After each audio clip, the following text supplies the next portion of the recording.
సింహాచలం అప్పన్న స్వామి చందనోత్సవానికి వచ్చిన భక్తుల పరిస్థితి నిజంగా ఎంత దారుణంగా ఉందో చెప్పడానికి ఈరోజు ఇక్కడ చూస్తా ఉన్న ఘటనే నిదర్శనం.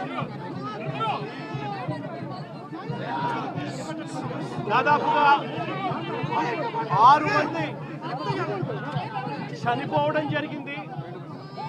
దాదాపుగా 7 మంది చనిపోవడం జరిగింది. ఒకే ఒక్క కుటుంబంలోనే 4 చనిపోవడం జరిగింది.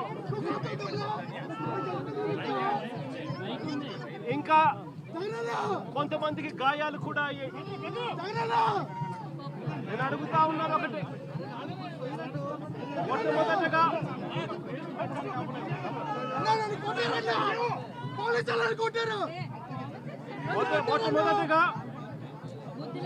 మొట్టమొదటిగా ఈ కుటుంబాలకు నా ప్రకార సానుభూతి తెలియజేస్తా ఉన్నాను.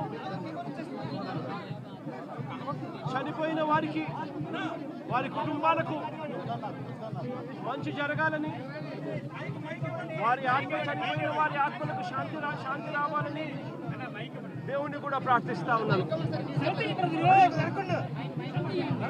ఈ ఘటనను చూస్తే, ఇక్కడ జరిగిన ఘటన, సింహాచలంలో జరిగిన ఈ ఘటన అయినా కూడా చందనోత్సవానికి సంబంధించి ఇప్పుడు ఇవాళ జరిగిన ఈ ఘటన అయినా కూడా, లేదా మొన్న తిరుపతిలో వైకుంఠ ఏకాదశి నాడున జరిగిన ఘటన తీసుకున్నా కూడా, నేను ఒకటి అడుగుతా ఉన్నా ఈ ప్రభుత్వానికి, అయ్యా నాడు తిరుపతిలో జరిగిన వైకుంఠ ఏకాదశికి సంబంధించిన ఘటన అయినా కూడా, ఈరోజు చందనోత్సవానికి సంబంధించిన జరిగిన ఘటన అయినా కూడా, ఏ రోజు చందనోత్సవం జరుగుతుంది, ఏ రోజు వైకుంఠ ఏకాదశి వస్తుంది అన్నది ప్రభుత్వానికి తెలియదా అని అడుగుతా ఉన్నా. ఎప్పుడు జరుగుతుందో తెలుసు. ఆ జరిగే రోజున లక్షల మంది భక్తులు వస్తారు అన్న సంగతి కూడా తెలుసు. తెలిసినా కూడా కేవలం నిర్లక్ష్య వైఖరితో అనేక మంది ప్రాణాలను బలికొన్నారు. వైకుంఠ ఏకాదశి నాడు తిరుపతిలో 6 మందిని ఇలాగే నిర్లక్ష్యం చేసి పొట్టను పెట్టుకున్నారు. అప్పుడు కూడా అంతే, చంద్రబాబు నాయుడు గారు కుప్పం పర్యటన ఉంది అని చెప్పి పోలీసులందరినీ కూడా కుప్పం పంపించారు. అందరినీ కూడా పార్కుల్లో పెట్టి, రకరకాల ఏరియాలలో పెట్టి, సడన్గా ఒక్కసారి గేట్లు ఎత్తేసి, సెక్యూరిటీ అరేంజ్మెంట్స్ లేవు కాబట్టి, పోలీసులు ఎవరు లేరు కాబట్టి, అందరూ చంద్రబాబు నాయుడు గారిని ప్రసన్నం చేసుకునే దానికి వెళ్ళిపోయారు కాబట్టి, అందరినీ కూడా పార్కుల్లోనూ అక్కడ ఇక్కడ ప్యాక్ చేసి, సాయంత్రం పూట ఇక లైన్లలో నిలబడండి అని చెప్పి గేట్లు ఎత్తారు. తిరుపతిలో జరిగిన తోపులాటలో 6 మంది మరణించడం జరిగింది. లక్షల మంది వస్తారు అని తెలిసినా కూడా జరిగిన ఘటన. ఈరోజు చందనోత్సవం రోజు కూడా లక్షల మంది భక్తులు వస్తారు. ఈరోజు అప్పన్న స్వామి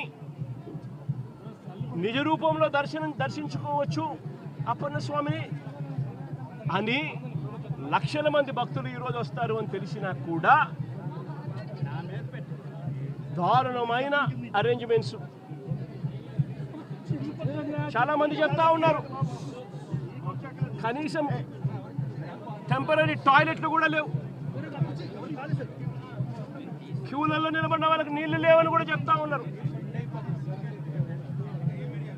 ఘటన జరిగిన స్థలాన్ని ఒకసారి చూస్తే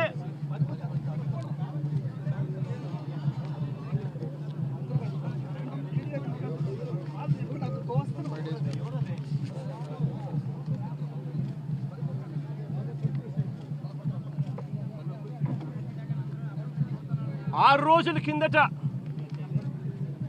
గోడ కట్టడం మొదలుపెట్టారు. 6 రోజుల కిందట గోడ కట్టడం మొదలుపెట్టారు. 2 రోజుల కిందట గోడ పూర్తి చేసినారు. 20 మీటర్ల పొడుగు గోడ, అంటే 20 మీటర్లు అంటే దాదాపుగా 70 అడుగులు. దాదాపుగా 70 అడుగులు గోడ పొడుగు, 10 అడుగులు ఎత్తు కట్టిన ఈ గోడలో 4 రోజుల్లో ఈ గోడ కట్టారు. ఈ గోడ కట్టే దాంట్లో ఎక్కడా కూడా కాలమ్స్ ఎక్కడా కనిపించవు. రీఇన్ఫోర్స్డ్ కాంక్రీట్ గోడ కట్టాల్సిన చోట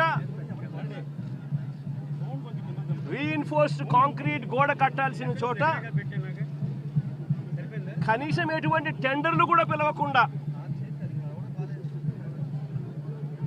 మంత్రులు పర్యవేక్షిస్తున్నారని అంటారు.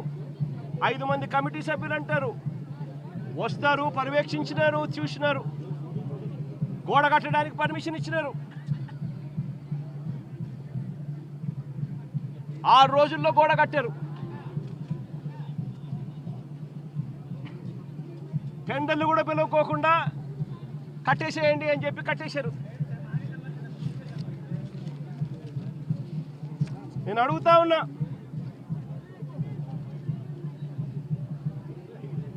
ఈరోజు అధికారంలోకి వచ్చి చంద్రబాబు నాయుడు గారు దాదాపుగా సంవత్సరం అయింది. చంద్రబాబు నాయుడు గారు అధికారంలోకి వచ్చి.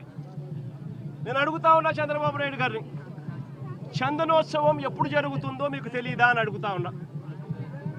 మరి చందనోత్సవం పలానా రోజు జరుగుతుంది అని చెప్పి తెలిసినప్పుడు ఈ గోడ కట్టించే కార్యక్రమం ముందే ఎందుకు మొదలు పెట్టలేదు అని అడుగుతా ఉన్నా.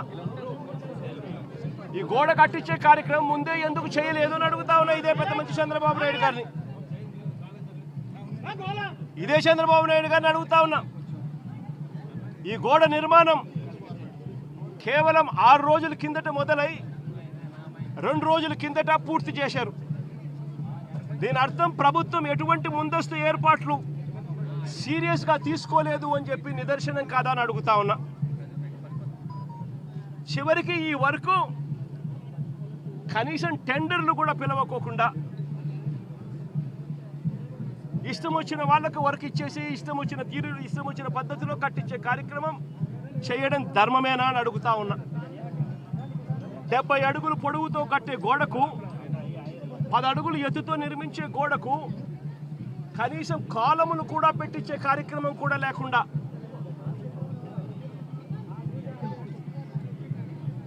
ఇటుకలతో, సిమెంట్ బ్లాక్స్తో, ఫ్లయాష్ ఇటుకలతో గోడ కట్టడం అన్నది ఏ రకంగా కరెక్టు అని అడుగుతా ఉన్నా.